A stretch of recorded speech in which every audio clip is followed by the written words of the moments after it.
Hey, welcome to an episode of Finding Common Battlegrounds. This is our podcast of civilized people, both left and right, talking about politics in a civilized and educated, objective, sometimes objective, To the extent we can be. yeah, manner. And so that's Ryan Cragen representing the liberal side, and I, Tommy Triplett, representing the conservative side.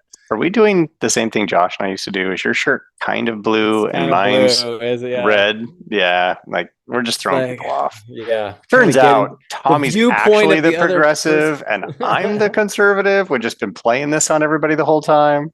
That is weird. Yeah, Anyway, we yeah, really should coordinate and I like know. put like conservative on our forehead or something. Well, I I'm think the people should be able conservative. to figure it out. Yes, Tom's the conservative. I'm the progressive. Yeah.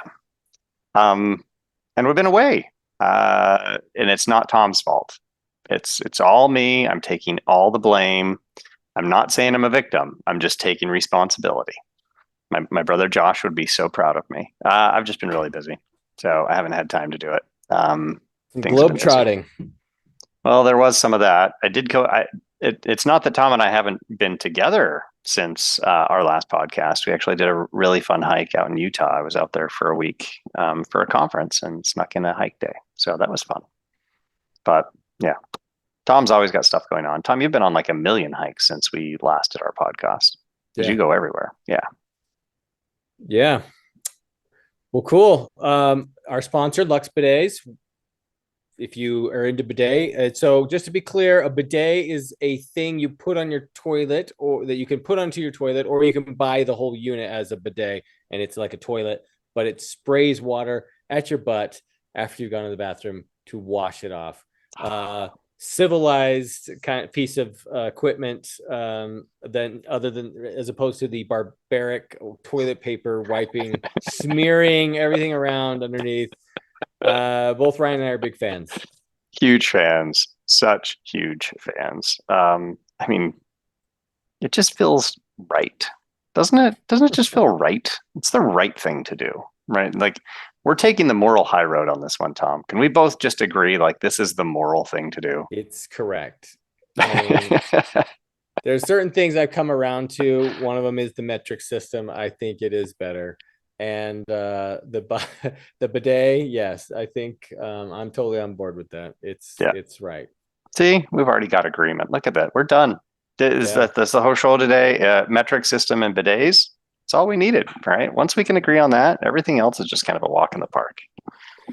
We got some fun stuff today. We're talking about trigger warnings, and we're also talking about the military-industrial complex. So it's gonna be fun, and I'm sure we're gonna run the gambit on a few other things. But we're gonna talk about trigger warnings first. And Ryan, I don't know if you want to just introduce it. Sure. Trigger warning. No, I'm just kidding. Um, Tom, what do you know about trigger warnings? Right. So this is always it's a fun question. Has this actually come up like in your area of the world? Because obviously I'm in higher education, right? And this was a topic, like a really big topic for several years, which is basic, just very quick, right? What a trigger warning is supposed to be is if you're going to cover some content, show something, talk about something, read something, etc., that might be upsetting to somebody for whatever reason, then you could give what's called a trigger warning, just saying, hey, this might trigger you, and then pause and give people a chance to respond. So that's the general idea of what it is. It came up a lot in higher education. I never adopted it, but we'll come back to that. Tom, did this ever come up for you in any context? I don't know if I've ever even seen a trigger warning. I have heard rumors that there were trigger warnings added to media, such as like I was gonna say The Sound of Music. No, it's the Civil War one, the famous Civil War one. Oh, I think I Scarlet, know. I don't give a Yeah, damn. It's terrible that I don't remember it. Well, I there was will a trigger find. war added to that, Yes, I and think other so. shows like this that because they were talking because they talk about slavery and things in that. I've never seen one and been presented with one. Gone with the Wind. Gone Gone with with the Wind. Wind. Yes, Sorry. sorry. Yes. Okay. Yeah, You've stupid for never not seen knowing that. one. Like no one's ever said, "Hey, trigger warning in your Yeah, presence? no, no. I mean, unless no, I don't think I've ever heard that, and at least not in seriousness. And I've never like been presented with media that had one. I don't Interesting. think. Okay, Yeah. but you've clearly heard about them. So in Yeah. what context did you hear about trigger warnings? And then we'll get to Well, the recent study and why we're talking about this. Yeah. well, the thing is, like, so right, I watch conservative news, so it's mainly people poking fun that they Hmm. added a trigger warning to like Gone with the Wind or something like that. That people can't handle the truth of the reality of this and that, so we had to put a trigger warning on it. I think Bill Maher, so Bill talked Maher. about it Yeah. on a couple times. Hmm. Has brought it up and kind of in a mocking way that added trigger warnings to certain things. So Gotcha. that's really all I've heard it in. So you knew about it because people made fun of it, but you'd Right. never been in a context where it's like, hey, possible trigger warning. Yes. Yeah. So there was, at least in higher education for a while, a bit of pressure to add trigger warnings if you were ever showing something in class or talking about something that might be controversial or something like that. Um, and I do. I show a number of movies. They're all nonfiction, right? These are like documentaries that I show in my introduction to sociology class, my social religion class, a variety of different classes. And some of them, one, I mean, it's a very clear depiction of suicide, right? Not that they show the actual suicide, but it's all about this person's journey. It's complicated. In the end, he commits suicide. And I've never done the trigger warnings. I was never fully convinced that they were actually a good thing. Mm. So there was pressure to do it. I was like, I don't understand why we would do this. This doesn't make sense to me. And at some level, I'm just kind of a radical empiricist. So I want data, right? So I needed somebody to show me if you do this, students will have a better outcome, Yeah. right? Right. And it just seemed like a fad. It was just a fad to me. So I never did it, but I know people who did.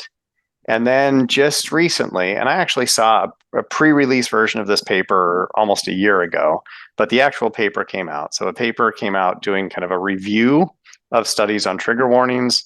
And what did it find, Tom? Do you remember?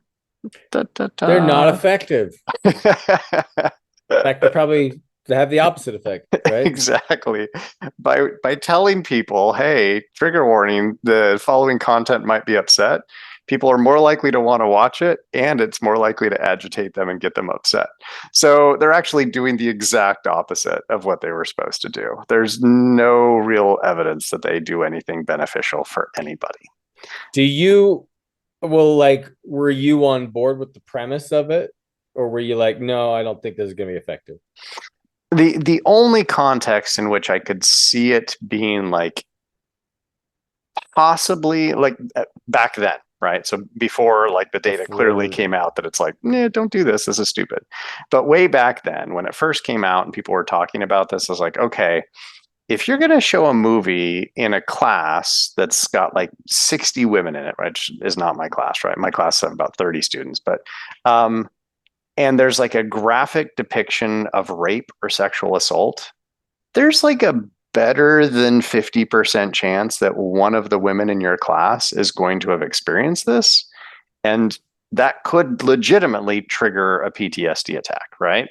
So it was like in that context, I was like I would never do that, but like I could see doing something like that. Or if you've got a class filled with like people who were in the military and were in active duty, and you're showing like a violent war film, right?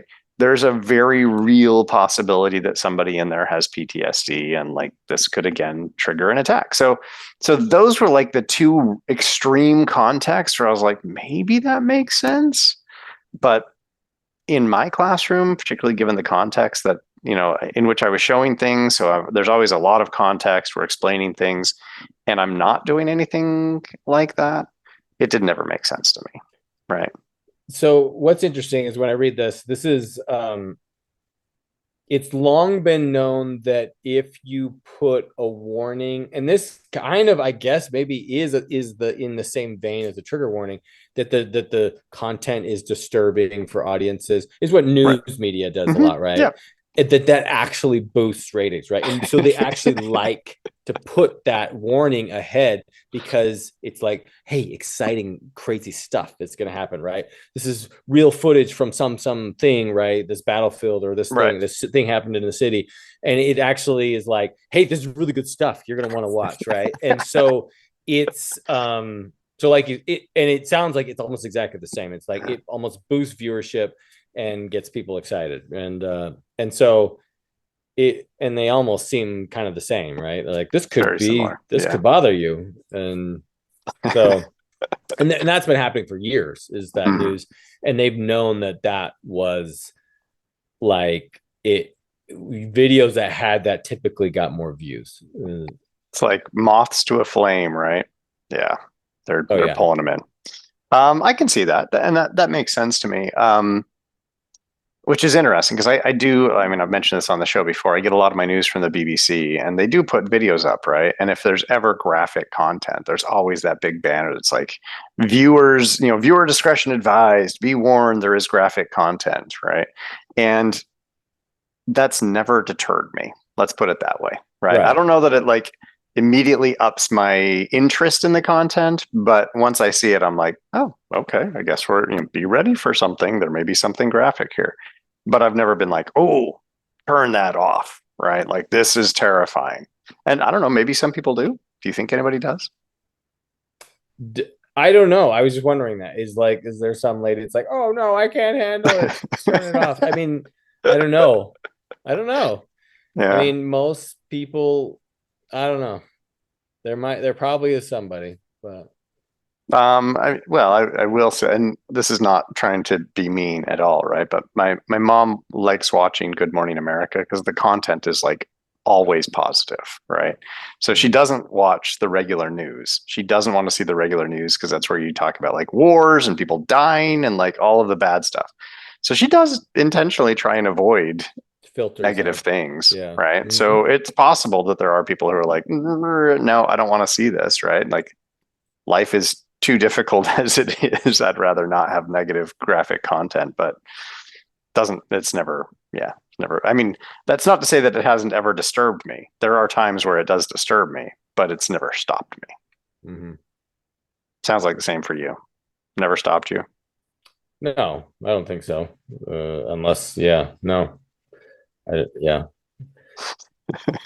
I I avoid videos. I mean, I don't seek out videos that are like very graphic, Right. real violent, videos that I don't seek those out. But like, yeah, if it's something, I mean, clearly, if I was clicking on it and I was interested in the content, I wanted to see it. So, Yeah. um, yeah. Okay. So trigger warnings, a big nothing burger, and we can move on. Like, Do you? Oh, that was the question I was going to ask. Do you think anyone will adhere to the empirical evidence? so I don't know how widespread they are. Part of the reason why that came up again is next semester I'm team teaching a course with somebody from English and writing and somebody from chemistry. And we were talking about some of the stuff we're going to be doing. We're doing it's not even so much experiments, but like demonstrations. And we will be using potentially worms, and we'll be putting electrodes into worms, right? And potentially doing the same with cockroaches, so we can steer cockroaches, right? And so and it's the chemist who's doing this, right? He's showing we're studying electrical impulses for a variety of things, but so he kind of brought it up, and he's like, "Do you think we need to like warn students that we're going to be manipulating cockroaches' brains, right?" And that's when it popped into my head that I was like, well, actually, I've just seen this study that came out that suggests that trigger warnings they don't do anything, right? Like they're harmful. They do the opposite. And so I mentioned it to him and they're like, oh, really? Like I've heard about this. And both of them said they've never done it, right? So neither of them have done it, but they were like, send me that. I really want to know what's going on. And they were both very quickly persuaded, right? Now, is that going to be true for everybody? No. I mean, not everybody's persuadable by evidence, right? Like, Do you yeah. accommodate a student if they're like, oh my gosh, this zapping this worm would be traumatizing for me. I can't do it. And you'd be like, Uh, pass. Tom, you just like you opened a can of worms, pun intended. Um, the number of things that students are asking accommodations for these days is Is record. shocking. Yeah, Yes, record level. it's ridiculous. Um, I mean, they want accommodations for everything, so I would not be surprised, right? We're trying to tone it down, so maybe we won't control the cockroaches, right? Like by sticking electrodes in their brains, Trying to which push. You're being encouraged to push back a little bit. Is that no, what no, you're saying? no. I think what Oh, we just decided that what we might do instead, which I mean, it's actually at some level like worse, but maybe not as bad.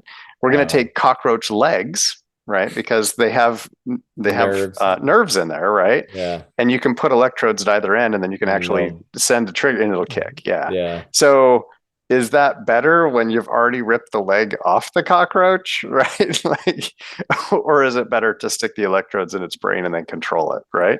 Which is a fun, interesting kind of ethical issue. But part of what we're going to do, I think, is you can send the electricity through the leg, it'll jerk, and then we're going to freeze it and see if it changes its ability to do this, right? So hmm, we're studying some weird stuff. Um, I'm wondering if students would still object if it's like, it's a dead cockroach's leg, right? Like we're right. not driving it around. But I think that's a valid question. And you're right. Like students ask for accommodations for everything these days, just everything. So I would not be surprised if we get a couple students who are like, I don't think this is okay. And we'll be like, all right, I guess don't do it.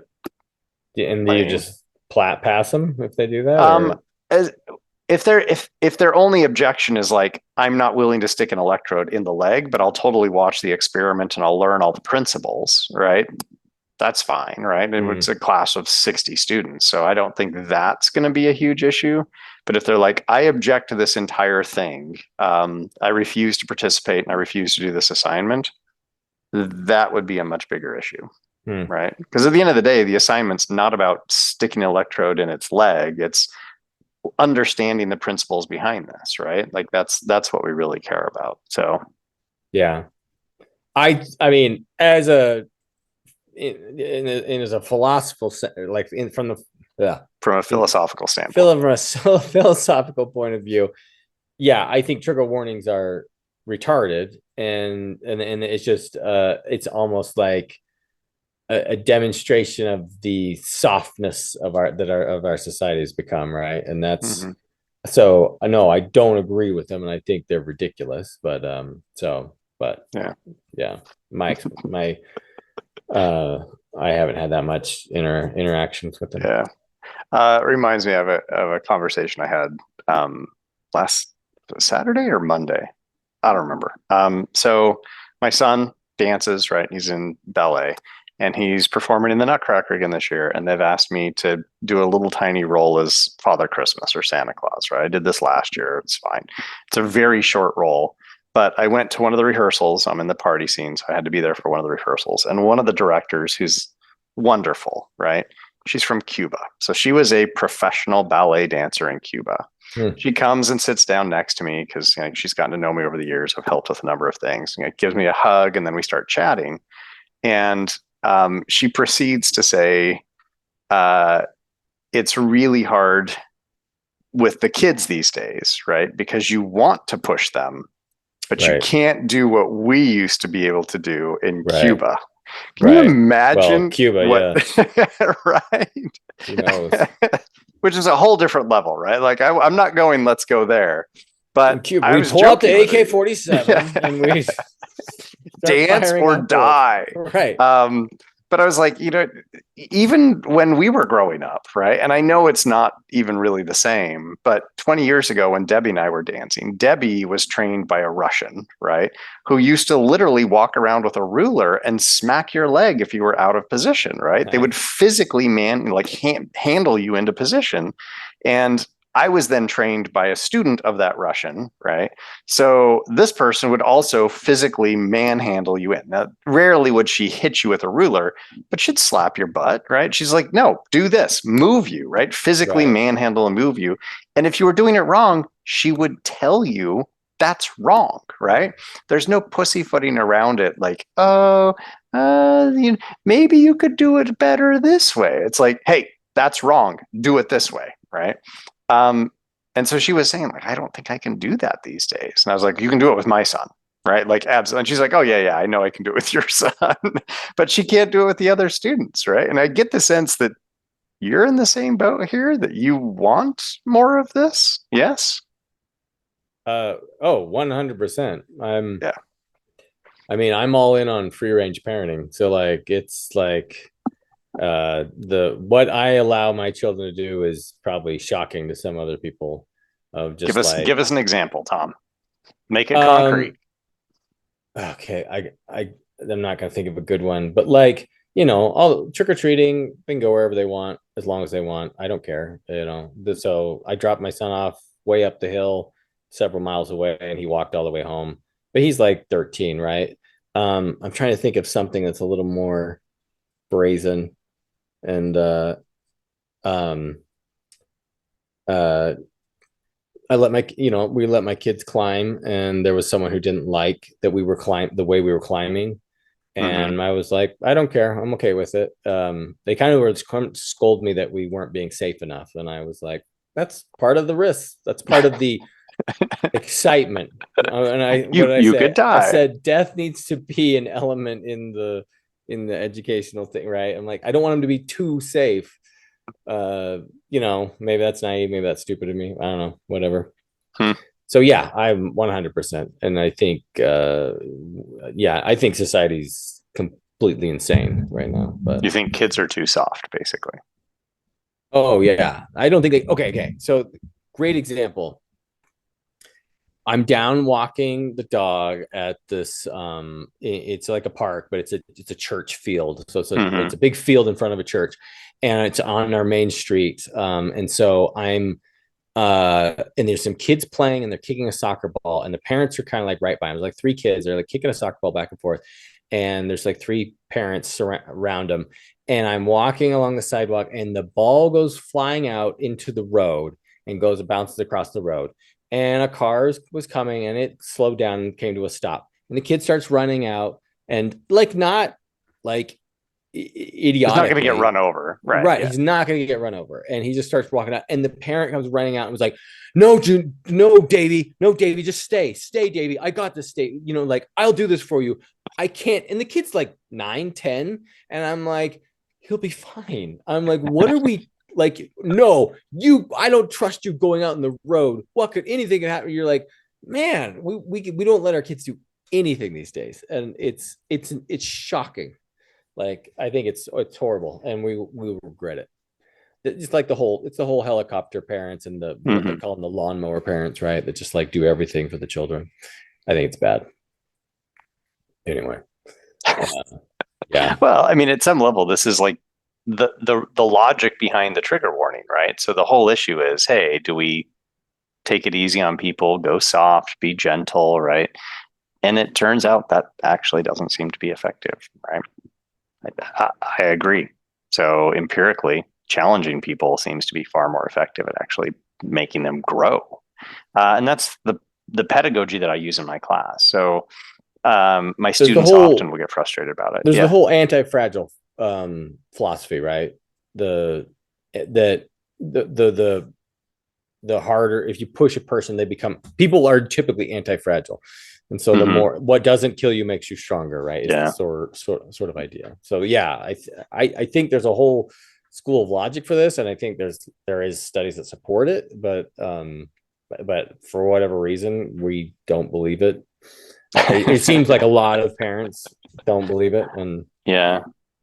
Well, right. I mean, that I'm tempted to go down a different road, right? So I wonder to what extent. Well, okay, I'm not going to do it. I'll skip it. We'll come back to it another time. It's a very controversial point that I brought up with my mom at one point. She's like, "That is horrendous. How dare you?" And I'm like, never mind. All right, let's move on to military industrial complex, Tom. So much Yes. fun, All right. I've got some exciting. videos that we're gonna watch, several. So Okay, let me share um, my screen over here. Ryan's going to prep it. I'm just going to introduce what's going on here. So we're going to show three clips, and this is Senator Hawley. I can't remember what state he's from, but he's a conservative Republican, and Senator Josh Hawley, and he just got out of a briefing on Ukraine. I think this is Maybe a few, more yeah, than it was a month ago. These other Republicans, they're saying that Can you hear it? essentially withdrawing the assistance we're giving to Ukraine would amount to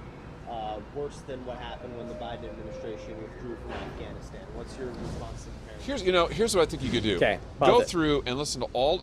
Okay, what do we got? Hey, all I wanted to do was that reporter. He was saying, did you respond? He's like, what did you think about the calls that withdrawing from Ukraine would be the same as withdrawing from Afghanistan, would have the same sort of results, is what he was saying. All right, so this is what I wanted to show you was the reporters, what the reporters are saying to Josh Hawley. This is one. I've got two others, and there were several throughout this entire interview. So we're just gonna skip to the next one. You ready? Yeah, go ahead. Just to listen to what the reporters, the question. That infuriates me, to be honest with you. Are you concerned at all that pulling out of Ukraine, pulling aid away from Ukraine could then send a bad message to China, to President Xi? No, I think the message that we need to send. That's good. Stop. The Okay. way to deter. So basically, yeah. Well, let's just do the next one, and I'll go over it all. All right. Saying more. Senator Hawley, yeah. Mitch McConnell has argued that we've gotten a lot for our money, that most of this money has gone to weapons manufacturing in the United States, Military contractors. upgrading our own factories, modernizing them, restocking our own arms after we gave them some of our older weapons, and that's actually going to help us and help our own military and provide jobs for Americans. At the same time, he points to Russia's military being degraded on the cheap because we've spent trillions of dollars to counter the Russian military. For like $100 billion, we've really helped Ukraine destroy a lot of Russian military equipment and capacity. And he also says, Ukraine is free. That's a victory. Well, Okay. Last I Stop looked. there. Okay. Yeah. So, I watched this video about it, and basically he was in a meeting about Ukraine. They're basically requesting more money, and this has been, that funding for that has been in the spending bills and has been a subject of debate for the last few weeks.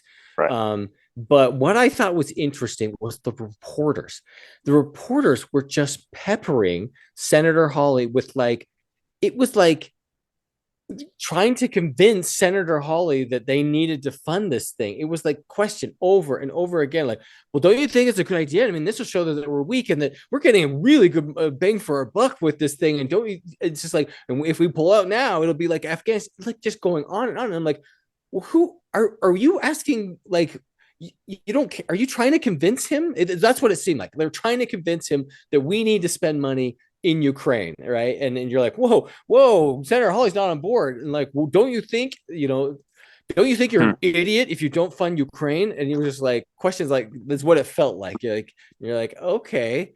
So I just thought that was so interesting. It was like, and these are Washington reporters at the Capitol. And I thought that was, it felt like there was a lot of activism and almost like shock that Senator Hawley wasn't on board the "you fund Ukraine" war train, as opposed to, hey, well, what do you think, the next move's going to be? Or, it's just like, it was like, what? You're not thinking this? This is weird. That's what it feels like here. Now, so I just want to jump to the other video and then I'll kind of finalize my thoughts. Okay. So this is this is the White House, and it's the deputy it's like a deputy press secretary, Kirby, and this is a Fox reporter. There we go. Thank you, Crane. John, this was a massive intelligence failure. Oops, sorry. Who bears responsibility for that? You know something, Jackie? There's going to come a time when it's appropriate for us to take a look back retrospectively and see what the intel picture showed us or didn't show us, whether there's any gaps that need to be closed. There's going to be a time for that. And I suspect that our Israeli counterparts will do the same thing. Now's not that time. It's just not that time. Can you speak to the reports that Israel was warned by Egypt? I can't. Okay. sorry, and I didn't frame this well enough because this is about the Hamas attack on Israel. And so this is like a day, I think it's the next day after the attacks. And it is interesting. What was interesting about this was someone was showing this and they were making a different point off of it. And what I thought was interesting, it's like, who's to blame? How did this happen? It was like a massive intelligence failure on Israel's part, right? Like all of these points along the border were penetrated and Hamas was able to get through in multiple places and get across the border, take all these hostages and come back. Really weird, right? That this is border. They've got like sound sonar in case people are digging, and it's constantly watched. And like all of a sudden, this one day, everyone gets through, and they overrode it, whatever. But what's weird is, his response is like, yeah, we don't know, but we'll figure that out later. It's very much the shoot first, we'll ask questions later, right? It's like, yeah, there might be someone to blame. Who cares? We're gonna go. Let's get into the battle. And it's like, and I remember that it was the day of or the day after. It was like, U.S. fully supports and Biden's fully behind it, and it's like whatever they need, and we're on board, and we really want to do this. We really want to get involved and get into this war, and so it's been there. Actually, have been. There was, I think, President Biden did come back and ask for a ceasefire or a pause. And that was, but that's a very recent development that I think I saw yesterday. But it's like, man, I just feel like I feel like the military industrial complex has incredible sway in Washington. And we just seem to just can't help ourselves just getting into battles and conflicts. And it's like, it's like, just like the press secretary, we'll figure out why this happened later, but let's get to the action, right? Let's just go and start attacking Hamas. And then we'll figure out how this on earth we got ourselves into this position in the first place. I mean, if you think about it, if the border had been secure, like that, none of this would have ever happened, right? There would have been a run up. I know there was like at one point I did see videos of a bulldozer, right, smashing through a line and was opening up the fence, and a bunch of Hamas soldiers got through. But like if there had been sufficient military there, they could have contained it to that spot, right, and not let anyone through there, right. Which is what they should be doing, right? That's the whole job of that fence. And so I'm not, I know I'm like hinting at sort of a conspiracy. I'm not talking about that. What I'm saying is our response to it is like, let's go, right? And it's just like, okay, and we're on board. We're like ready to go with this. And I'm just like, just too eager, too willing to jump into the next conflict and just support it. And it's very troubling to me. I think it's a big problem. And I think we are going to find ourselves in another Iraq war in one way or another, either in Ukraine, Hamas, or whatever the next conflict in. And we're going to be like, what are we doing here? Why are we spending ourselves to death? And that was a big part of what Senator Hawley, we didn't hear his responses, but he's just like, they just keep asking for more money. There's not even a plan. They're even asking for like a rebuilding, a post-war rebuilding funds. And so it's just like, and he was even saying like, I've got people from my own district that are not getting funding for this, that, and the other, but we want to spend all this money over in Ukraine. And it's just like, and we're just way too eager to do that. I think it is crazy. I think I'm like very concerning to me. Like, it's like, we want to be in some kind of conflicts. We want to be in these conflicts. We want to do this. And it's like, anyway, that's my take. I think it's just, I think it's crazy. And I think Washington is nuts. And like, we're just like walking right into the next World War III in a sense. Interesting. Okay. I mean, there's a lot to unpack there that I think is really interesting, but I'm tempted to start with a question. And this is going to sound strange, I kind of got the question from Josh Hawley. So I did watch, that whole video. It's like 8 minutes long. And I would actually encourage our listeners/viewers to watch the whole video. It's informative, right? I thought this was an instance where I thought Josh Hawley was actually being fairly coherent, and I was like, okay, like I can see what he's saying. It's a fairly reasonable argument. But at one point he brought up and he said, what's happening here is very similar to what happened in Iraq, right? And Afghanistan. And so I kind of just want to flip this around for a second. When a Republican president decided to invade Iraq and Afghanistan after 9/11, right? Would you have felt the same way then as you do now? Do you see what I'm seeing, right? So like it's a different leadership. So what's changed? Or has anything changed? Well, and we've actually talked about this in a prior episode, but I was when Iraq happened, I was totally on board. I was like, let's do it. Let's go, man. Yeah, we need to free those people and weapons of mass destruction. And I don't know if I touted that a lot, but I was like, okay, I believe whatever they're saying. And I've become a much more skeptical. Iraq was a huge mess, and as well as Afghanistan's been a mess. And what I'm like, okay, lessons learned, right? Let's not get ourselves into these conflicts, right?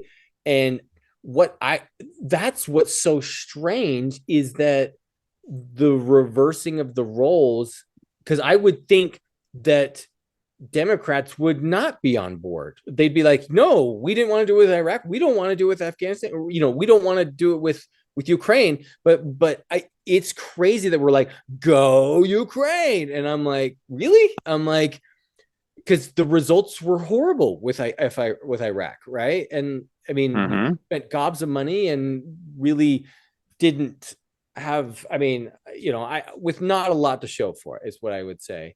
And I think it's like, did we not learn anything there? Or do you think we're going to have a totally different outcome with Ukraine? Maybe, it's going to be really super fast and we're just going to, but it's Russia and we got to defend, whatever the arguments are. Yeah. Well, okay. So to be clear, it's not like it's a 1-to-1 analog, right? In Iraq and Afghanistan, we had boots on the ground. We were physically there, right? So we invaded those countries, set up military bases, all of that. Though, if we go back to 1980s Afghanistan, Ukraine is more similar to that, right? So when Russia invaded Afghanistan in the 1980s, we didn't put boots on the ground other than like people training their soldiers, right? And then we bled them. Yeah, we bled them dry. I mean, it was a very effective tactic. Same thing that happened to us in Vietnam, right? So the Russians don't send in their soldiers to Vietnam. They just send in all the resources and supplies, and it sucks you dry. So I think what we're doing in Ukraine is more akin to what we did in Afghanistan, right? Than what we did in Iraq, if that makes sense. Would you agree with that? Like it's more accurate to compare it to like what we did in Afghanistan in the 1980s versus Russia. Yeah, no, I would agree from a tactical sense. From a tactical sense. And that's not just like, that's not an economic sense. That's just a straight tactical sense. Like if we're just doing an apples to apples comparison. Okay. So I think that's useful to get at there. That said, this is going to sound so weird. I have two conspiracy theories that I want to throw out on here that I'm just calling conspiracy theories, right? Like, is that what makes this the difference between like actual conspiracy theorists and those who reject conspiracy theories? That I'm like, I think this is a conspiracy theory, but I'm going to throw it out anyway, right? And you can tell me that this is like absolutely absurd. I'm crazy. This is totally a conspiracy. There's pretty good evidence that the American people are unwilling to change presidential leadership in the middle of a war. Oh, interesting. Okay. Right. Sorry, you said you've seen evidence that's. Oh, well, we did this with Bush, right? So George Bush Jr., he took us to war, right? He was not super popular right as we were leading into his re-election campaign, but we were at war and he won the election, right? So it's happened before. There is evidence that this actually does happen, right? You can look at why did I just blank on his name? Right, the victory guy, Nixon. Nixon. Thank you. How did Nixon win re-election? Right, we were at war. Hmm. So FDR, why did he get 3 terms? Right. Hmm. So the American people are very reticent to change leadership in the middle of a war. I guess when which it's is going a certain way, or I don't know. Well, so Abraham Lincoln. Well, yeah. I mean, he did win the war, right? So he was killed after. No, but sorry. Well, I'm saying Yeah. that's another. I'm adding another example. Do you see what I'm saying? So, and I'm not saying like this is why I'm calling it a conspiracy theory, Tom. So I planted that in your head because that's totally true, right? Like what I'm saying is true. Political scientists have pointed this out. This is actually the case. That said, is the Biden administration unethical enough, sneaky enough, and smart enough to basically think, hey, if I can get this Israel Hamas thing is actually a bonus for us going into the 2024 elections? Oh, that's interesting. So, and again, conspiracy theory. I'm saying that's a conspiracy. Yeah, you're saying that's an. Are you lending any credence to it, or I'm saying in my weird brain, right, that probably does cross into that does cross into conspiracies at times. I'm saying I wonder if the Biden administration, like obviously I don't think they planned Hamas, right? Like I don't think they planned that attack, but the response that you're seeing from John Kirby in this video, right? Where he's like, we don't care how it happened, right? So this is you saying like, we don't care how it happened. Military industrial complex, right? Like we will throw a ton of money at this, right? We are all in for Israel. It kind of gives and again, I am saying this is a conspiracy theory. I have no evidence to support it, right? Other than just like this, oh, I just saw this video and like, whatever, this is what they're doing. But you kind of go, are they smart enough to realize that if we're effectively at war, that could help him? This could help Biden get reelected. That's interesting. I hadn't even thought about that. And if I did think about it, there might be something but it would be, to me, it would be like as an additional benefit to going to war. This would be, this is one of 10 benefits. It's boost the economy, increase production. Well, and that I think that's part of why we're also reticent to change leadership in the middle of a war. War is actually very good for the economy generally. Right. Now, it usually involves deficit spending. So, which we have a major issue with, and we've talked about this before. Like, I think it's bad, right, where we are. But all that deficit spending goes back into the economy. So we're basically giving people jobs, right? The weapons manufacturers, the military industrial complex, they all get jobs when we're effectively at war, whether it's a proxy war or Senator McConnell was saying. You mean Hawley? Really good. Yeah. No, he was the reporter was saying he was quoting McConnell. Who's like, yes, this is actually good for the economy. Good. We're cleaning out old inventory. You're like revamping thing. Yeah. So and again, I think like all of this it's so tricky because you can't say it's definitive, right? It's like these edge cases that seem to support the conspiracy kind of component of like, this is the military industrial complex pushing this war. You can't say that they're not, but you can't definitively say like, oh, they're the ones who want us to go to war. But you can kind of get the sense of like who benefits, right? If you can always ask that cui bono question, who benefits, right? Who's the beneficiary? When we're fighting a proxy war in Ukraine, obviously we're paying as taxpayers, American taxpayers, we're paying for that. Who are the beneficiaries? At some level, the Ukrainians, assuming that they win and they eventually get what they want, right? Obviously, many of them are dying and it's a horrible situation, but it's also our weapons manufacturers, right? It's hard to argue that they're not the beneficiaries of us spending billions of dollars on the war in Ukraine, right? Oh, 100%, that's part of the military industrial complex, in my opinion. They're the drivers of this. That's what I think.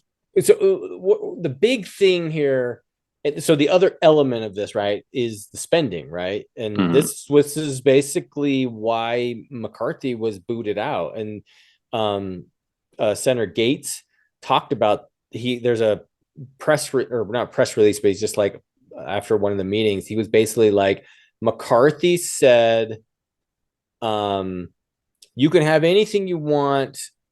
Well, they were trying to block Ukraine spending. So they're trying to block Ukraine spending.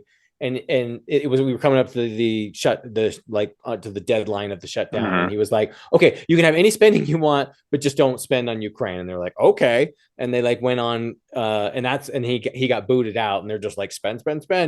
And so they booted him out, and now they're trying to get a hawk in here, like a more spending hawk, that we're trying to like just kind of, we are spending like a drunken sailor. It's insane the amount that we're spending right now, and it's crazy, and wars are just a big part of it. But it always reminds me of like France and supporting the Revolutionary War, right? Until the French Revolution, right? And it's just like, and they're just like, no, go America, keep giving money, support them, right? And just because it was weakening their enemies, right? Right. So they're fighting the British, so it's a proxy war. It's like, let the people eat cake, but yeah, we got to send some money over to America. And I'm just like, man, I don't know. This is not, I don't think this is a good idea. So no, yeah, I get the idea. It's just, I just think it's just like history repeating itself, I feel like. Yeah. Do you want my second conspiracy theory? And this one's an even bigger. What is your thoughts on it? Like, what are your thoughts? On which one? On the one that I gave you? Well, do you agree with me that I feel like the military industrial complex is just out of control? It's like everyone's on board, and it's like, oh, you're not on board for getting the war and spending tons of money on it? Yeah, so I mean, that does get to that very first point. So I would hate to think that the journalists asking those questions were all in the pocket of the military industrial complex, right? I don't think that's the case. No, I don't think so at all either. I would say that the military industrial complex obviously donates a lot of money to political campaigns. And so politicians are often in their pocket, right? Quite literally, because we effectively have legalized bribery in the US through campaign donations. So I think politicians are certainly more likely to do their bidding. I think the questions that they were asking, it could be just a bias in the media, right? But I think this was a reflection of how news media gets their stories, is they were trying to push Hawley as a contrast point to the Biden administration, right?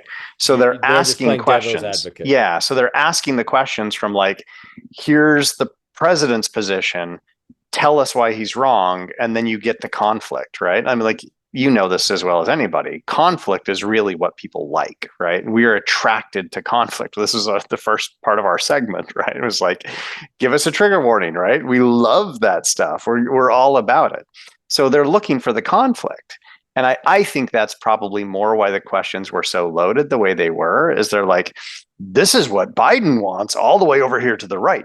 Give us a position all the way over here to the left, right? Like, they just want that big contrast versus, somebody from, I don't know, what's one of the big defense contractors.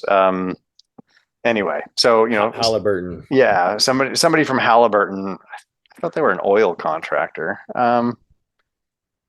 What's his name? Grumman, isn't it? Northrop Grumman. They're Northrop Grumman, right? So I doubt like a CEO from Northrop Grumman is standing behind those reporters, like sliding ones in their pocket every time they ask a loaded question, right? I think there's something else going on with the reporters, but certainly weird, right? I'll certainly grant that they're weird. Anyway, you want my last conspiracy theory? So you don't think it was anything? Which one? Well, like, I'm basically making a case that, like, it seems like everyone in Washington's like, let's go, like, let's fire up this engine, let's get things going. And no,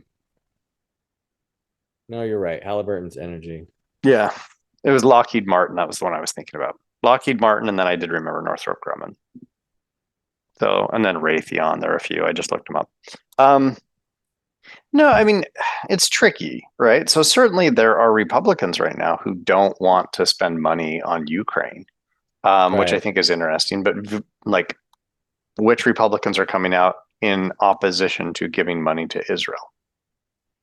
Because they know that is political suicide, Giving money to right? Israel Not or giving, not not giving giving money? support to Israel. Well, for the moment, yeah, Right? Like, I mean, it's just political suicide because for the they're moment. always going to court Jewish donors, right? And so if they come out and they're like, actually, we think this is a complicated situation, like, and I get it, right? Like, we're not going to talk about that today, so we'll just leave that. But somebody who hedges on the Israel Hamas conflict right now, right? And it's like, well, as a politician, that's political suicide. Like, you can't do that. So I don't see Josh Hawley saying, nope, we should not side with Israel. We should just let Israel do its thing. But he is hedging on Ukraine, right? Mhm. So why, right? Is this just boiled down to he's also just playing politics? That it's safer to like say no to Ukraine, but can't say no to Israel right now. What I think is I'm trying to think of there's in The Big Short, there's a guy have you seen The Big Short? It's about the 2008 financial Yes. crisis. Yes. Yeah, and there's some guys that basically they're finding out that they're loading these CDOs or something like that. They're loading these things, these sconches, or what they're called, with crappy. They're supposed to be AAA, but they're not AAA, right? These rating bonds, and and it's sort of like this is happening, and they go to this reporter and they're like, hey, this is happening, and he's like, well, I kind of have a lot of connections here in the financial world, and this would really ruffle some feathers. I'm not going to do the story, right? And like, I don't even know if that actually happened, right? Right. But it's that idea that like, this is what we're doing. This is sort of the game plan. And I think you're right about I don't think the reporters are being paid off individually, Right. but I think it's the same idea that Washington is almost completely Democratic, right? And Democrat supports big government spending, and that's where all the big government spending there. And that's sort of like, that's not that's why if you're my sister-in-law works at the IRS. She's really Democratic, right? In a conservative state. Oh my goodness, right? And it's like, because that's your job, and like it gets you your job, and that's so it pays to lean that way and to support that way. And so I think I think it's the same thing. I don't think there's like someone's being directly manipulated, but I think it's just sort of a like-mindedness that this is the way, this is the program, and this is all the way we're all doing things. And so so we need to all talk, push this sort of narrative and agenda. That's what I'm getting at, and that's what it feels like, and that's what is concerning to me. Yeah. Anyway. No, I see what you're saying. At the same time, it's not like Republicans are particularly fiscally conservative these days, right? So no. There were $2 trillion spending deficits under Trump as well. Yes, 100%. Right. So I wish you could say your party, to the extent it's your party, right? The conservatives were fiscally conservative, because I'm not disagreeing with what you were saying, right? Like, yeah, a lot of government employees do lean to the left. Going to just own that, right? I don't know to what extent that is entirely true, but I think that's probably true. But it doesn't change the fact that when Republicans come into power, they're just as likely to spend money. Nothing changes. Yeah. Nothing changes. Right. Agreed. So I think we're both fiscally conservatives, right? Like, we should be the ones in there, because I'd be like, no, we're going to actually pass a constitutional amendment that says we have to have a balanced budget. Well, I hate to have deficit spending. But I guess that would, what you're saying actually supports what I'm getting at is, yeah, that's weird. These conservatives go in, and then they still spend lots of money on wars and all this stuff. And it's like, that's strange. It's almost like there's Kool-Aid that, everyone's drinking the Kool-Aid there. And the Kool-Aid is, we support the industrial military complex because there's a lobbyist standing right behind you, breathing down your neck, and we'll give you, we'll get you a job or your daughter a job as, in the next 5 Absolutely. years, as soon as you're out of office, if you play the game. And that's what it, I mean, and we know some of this stuff really happens, but it's like, but it seems like it's just, we're no holds barred. We're just all in right now. And it's like, okay, we're a war looking for a place to happen kind of thing, right? It's like, come on, we gotta get this thing started. We got a year till the election. We gotta get into a conflict. Anyway, I'm not going to disagree with you. I wish I could, right? I wish I could be like, no, actually, they're opposed to that. No, it's easy to spend other people's money. And Josh Hawley sounded like he was taking the moral high road there, right? He's like, I don't want to spend taxpayers' money. But if Josh Hawley and his party had the power and there was some initiative that they wanted to fund, do you think they would give a crap about deficit spending? Right. Well, I mean, that's part of their platform is to be conservative, but and here's the thing. McCarthy tried to put in some spending cuts in the last, the last time, not this time, but like 6 months ago when we were facing a shutdown. But then we put a suspension on the spending limit, and we're going crazy. So I don't get it. Which usually means there's more to, it's not as that's what I'm kind of getting at. It's like when it all should make sense, but doesn't make sense, there's usually some other things at play, which is probably influence, lobbying, and etc. And which is what I'm getting at, right? It's like, it just feels like we're all doing this and we want to do this, and it's going to benefit everyone here in Washington. And so we need to make this happen.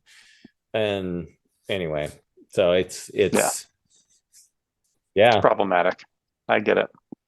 Yeah. Okay. Other thoughts? No, that's it. That's it. Okay. Yeah, I'll leave my other conspiracy theory. I think I was conspiracy theorist enough tonight. I'm now you got to say it. Fine. You know that Netanyahu was in dire straits in Israel, right? So his government was heavily criticized. He was doing all sorts of things. This is 100% conspiracy theory. I have no evidence. So you're saying the same thing, just with Netanyahu instead of Biden.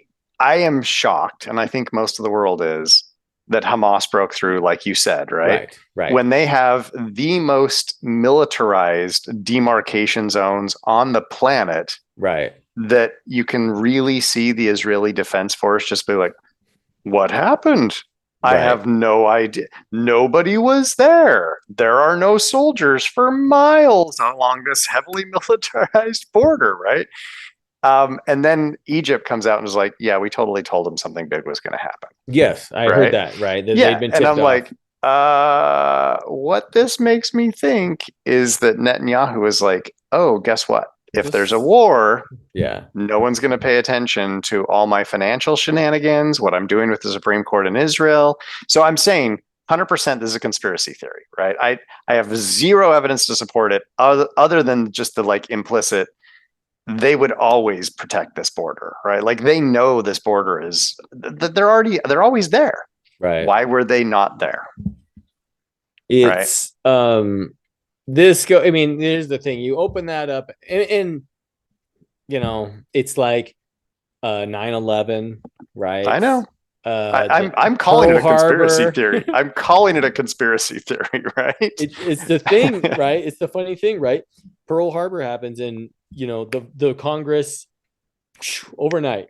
Yeah, we're in war. 100. Well, they're 100% on board, but before they were like, nope, we do not want to get in this war. We do not want to get you. We're going to get out of it. And it's like, okay, we are in 100%. Let's go.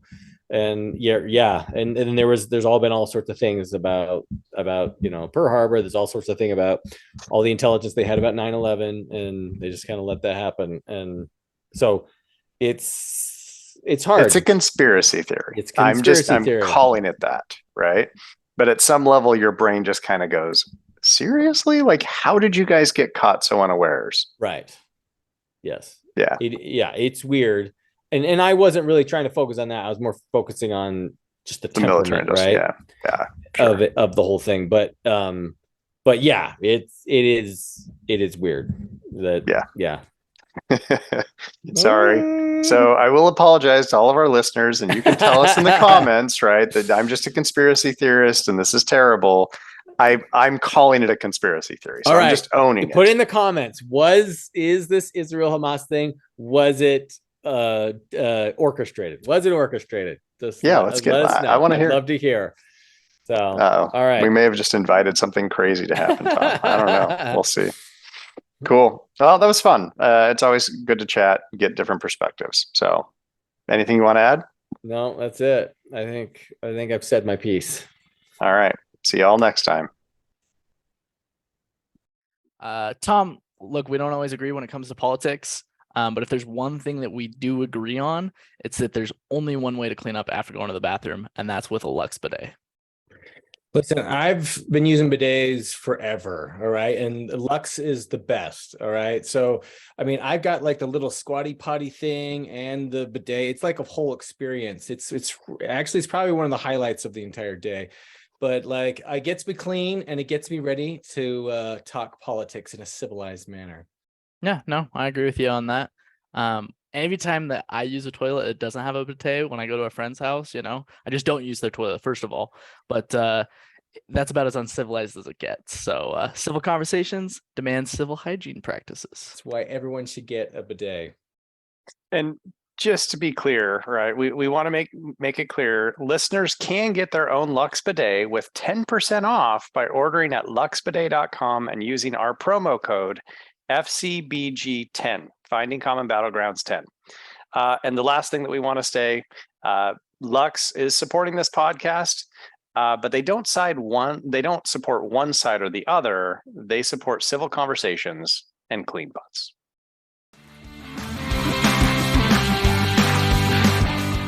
We hope you enjoyed this episode of Finding Common Battlegrounds. The music is by Ben Sound. The views expressed in this podcast are those of the participants and not those of their employers. For more information or more episodes, you can find us at findingcommonbattlegrounds.com.